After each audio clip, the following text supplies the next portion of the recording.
భాస్కర్ మేము ఇక్కడ Vivo building జరుగుతున్నాయి. ఆ కాంట్రాక్ట్ పరిధిలో వివో బిల్డింగ్ జరుగుతున్నాయి. దాని పక్కకి మేము స్కూల్ పిల్లల కోసం ఒకసారి అడిగినాము, మాట కూడా ఇచ్చాము. ఇది పాత ఉంది బిల్డింగ్, ఆ పాత బిల్డింగ్ గులగొట్టేసి దాన్ని గ్రౌండ్ లాగా చేసి స్కూల్ పిల్లలకు అందిస్తామని చెప్పి ఎన్నో రోజులు అనుకుంటున్నాము. ఇప్పుడు దానికి కోసం స్థానిక లీడర్లు వచ్చేసి అది ఆర్ఎండ్బి వాళ్ళ కంప్లైంట్ చేసి వాళ్ళ బిల్డింగ్ వీళ్ళ బిల్డింగ్ మీరు దాన్ని గులగొట్టి అవి తీసుకోవద్దు ఇవి తీసుకోవద్దు, ఇవి మా సొంత ఖర్చులతోటి మేము గులగొట్టి మరీ స్కూల్ పిల్లల కోసం గ్రౌండ్ తేవాలని మేము ఆశిస్తుంటే దాన్ని స్థానికులు లీడర్లు వచ్చి అడ్డుకుంటున్నారు. ఆ సామాను ఉండే ఈ సామాను ఉండే అని చెప్పేసి అడ్డుకుంటున్నారు. ఇది ఎంతవరకు న్యాయం అని అడుగుతున్నాం.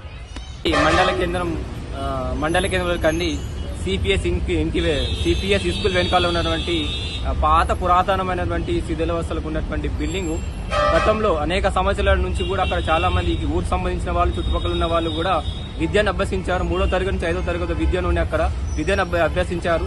అదేవిధంగా మధ్యకాలంలో కూడా ఎవరు కూడా తెలియకుండా ఆ బిల్డింగ్ ని డిస్మెటల్ చేసి అంటే భూమి లెవెల్ గా చేశారు.